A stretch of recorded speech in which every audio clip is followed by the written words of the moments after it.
Welcome along guys, well here we are on another brand new bike review. This time it's the new BMW F900R, not the 800, this is the 900 version. I've had this all week and it's time for me to let you know what I think to this machine. Let's hit the road.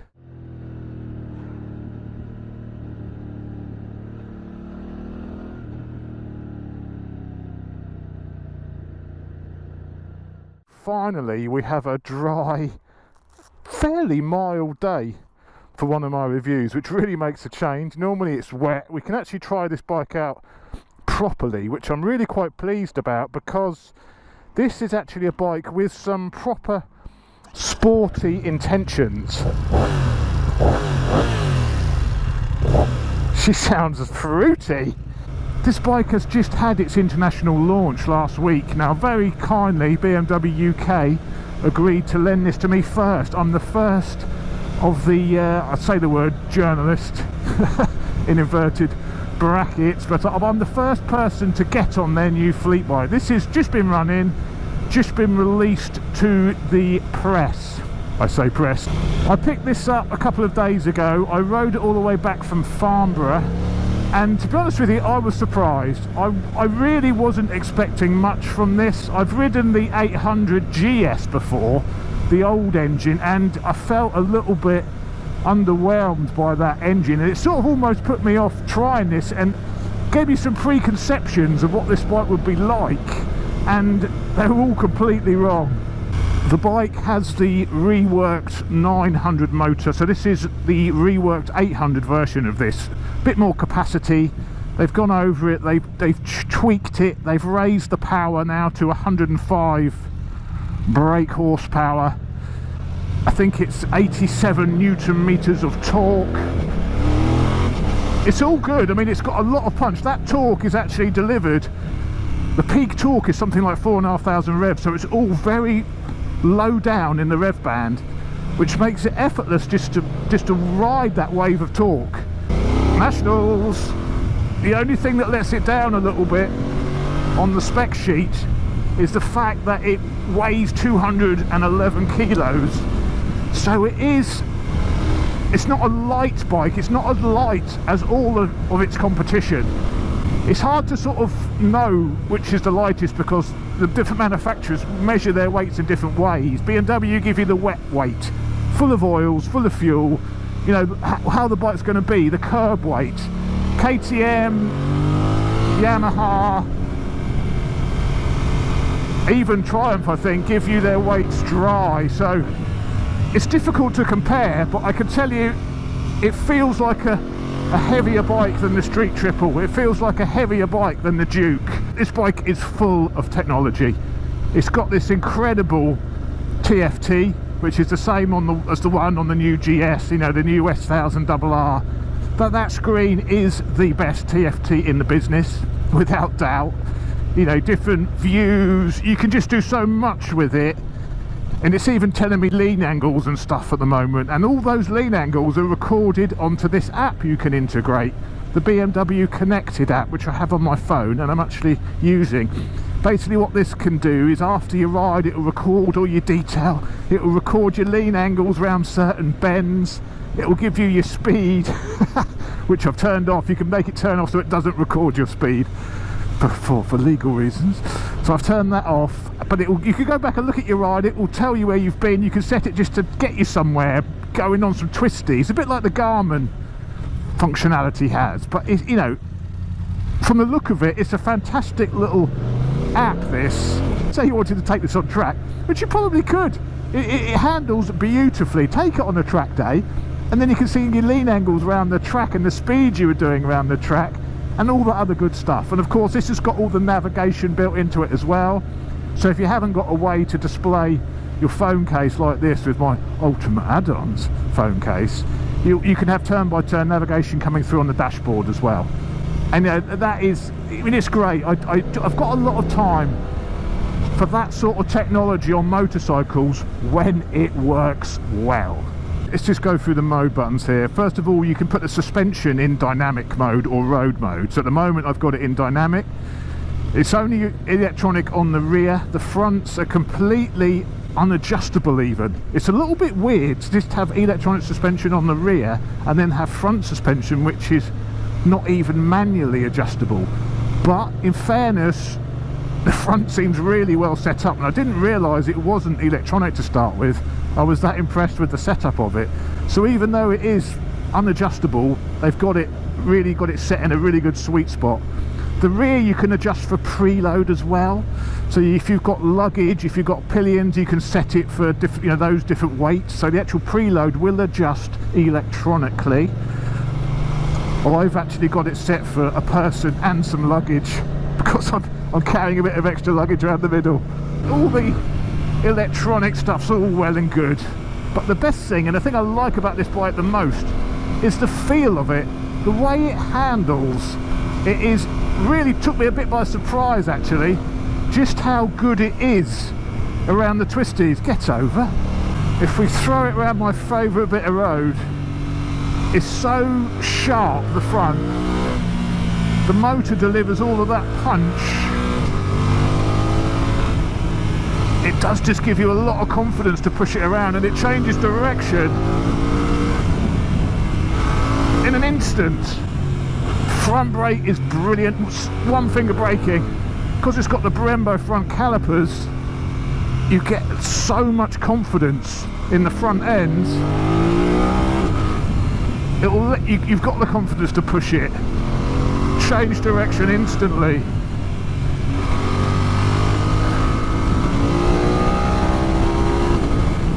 And the 105 horsepower never felt so fast. Ooh, maximum lean angle 29 degrees. I got up to 29 degrees. Out of 31 degrees to the left, 29 degrees to the right back there. Oh, I do love the gadget. In this display mode, as I say, you've got the lean angles, you've got the amount of traction control intervention by the look of it as well, and it also gives you your brake pressures. I don't know what all that means, but it's got all that info there. If you don't like that layout, push it forward and you can have just the big rev counter layout, which again is a very nice layout. I mean, that screen, as I said, it's the best TFT in the business. On the ergonomics, the only thing which I've noticed is the seat isn't very spacious. I can feel, with an arse the size of mine, I can actually feel the rear pillion seat right touching my back all the time. On the lower, my lower back is being kissed by the rear pillion seat, or the sculpting of the rear pillion seat, because it is like a one-piece seat. I'll point that out more on the walk around, but I can feel it right there, which may mean on longer distances you can get a little bit uncomfortable because you cannot move around much on the bike. So that's the first little thing about the ergos which you need to bear in mind if you're a taller rider and a bigger rider. I'm 6'2", 18 stone, so a big fatty. The quick shifter and blipper is a little bit clunky, I have to say. The quick shifter isn't the smoothest. The blipper's alright, it's just the quick shifter. There's a few damp patches around here. Be a little bit careful. You can hang off it.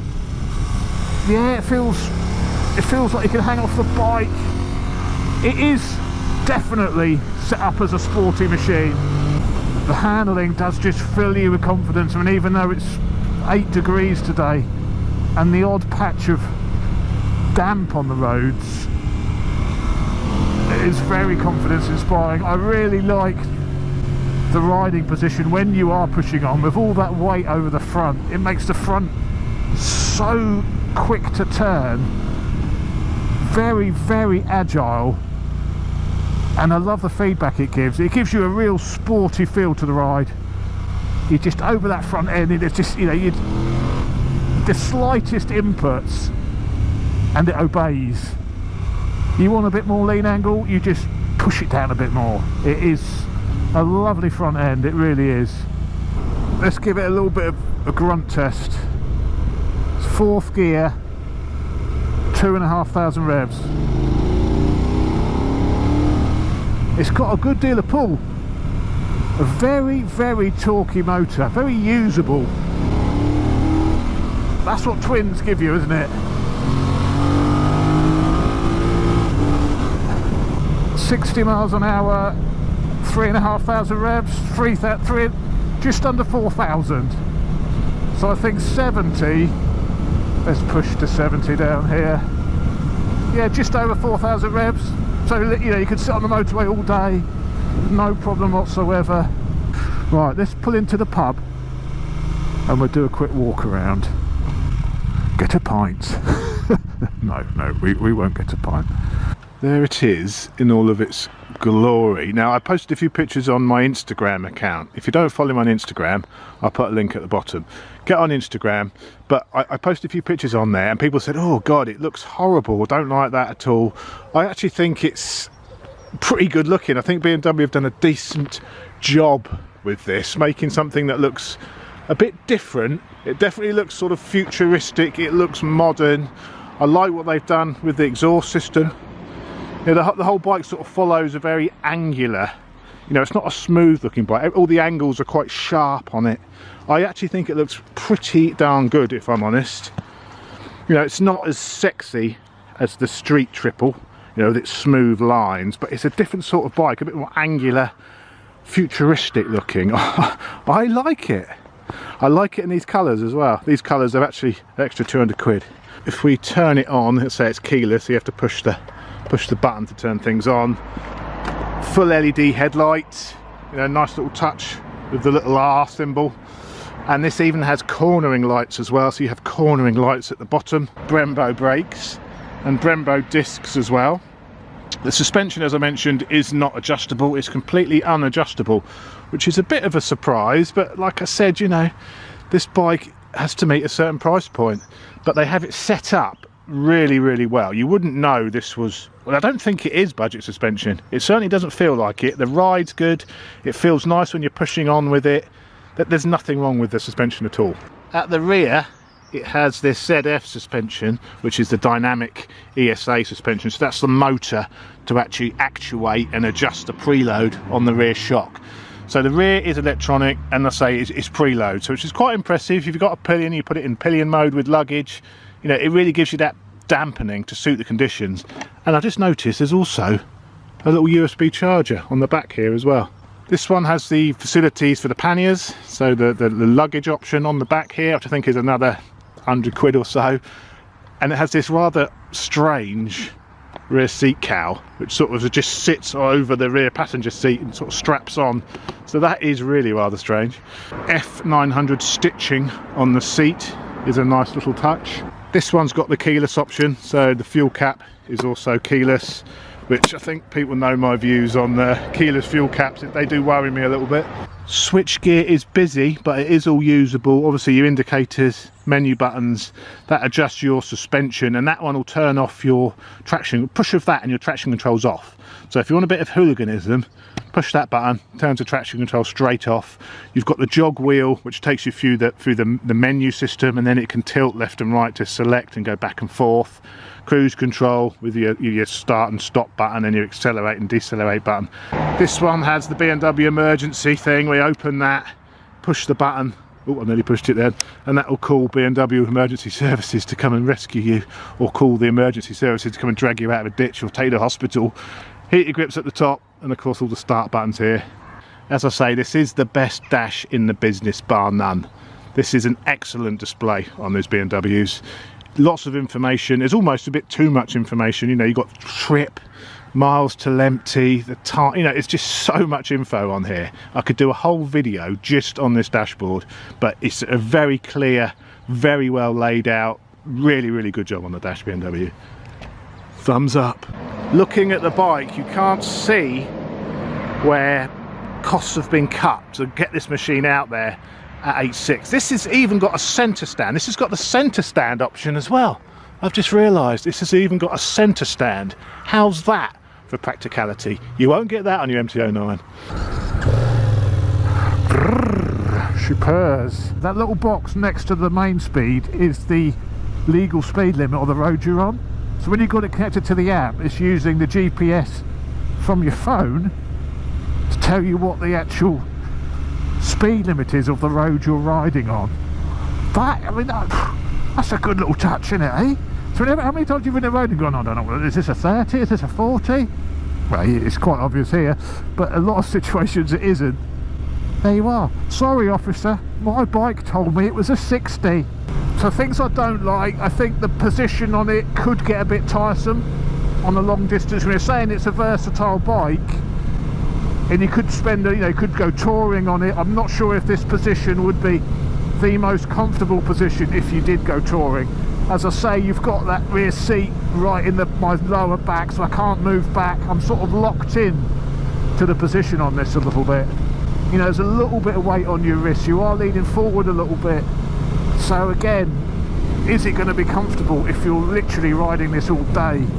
Other downsides, the quick shifter and blipper, as I mentioned, are a little bit on the clunky side. They're not too bad, but they're a little bit clunky. You may be able to work around it by giving a bit more lever input or a bit less lever input. This bike also has, it's just had its first service, so it's under 1,000 miles on this, so that could improve as the mileage goes on to the bike and things wear in a little bit. So if you're thinking of an MT-09, you're thinking of a Duke 790, the only thing where this is let down a bit, this isn't quite as sports focused as those other bikes. I mean, if you want a hooligan bike, it's not quite as fast as the Street Triple or the MT-09. Also, because it's a bit heavier, it's not a wheelie monster, you know. So if you're looking just for a focused, quick naked, a middleweight naked, you know, no compromises, your first thing you want is naughtiness, then perhaps look at the Street Triple, look at the Duke 790, the MT-09.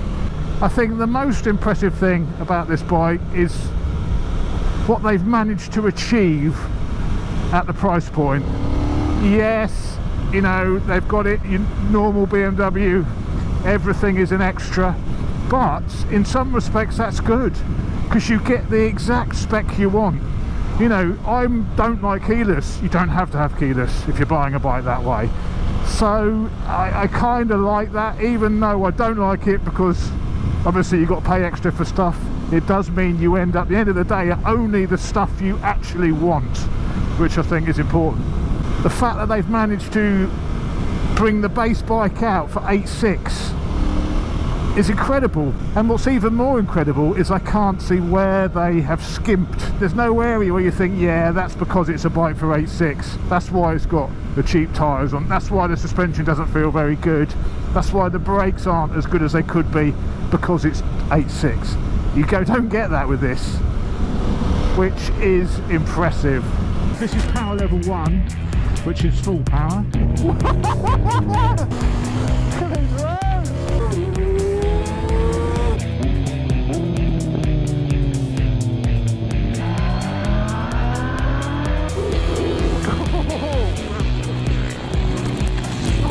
It's down, boy.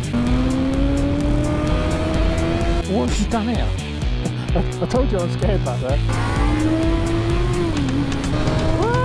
Whoa! I've never dropped a bike before in my life. Whoa! That's it. That's it. Listen to this. Never mind getting beat up. Give me this any day of the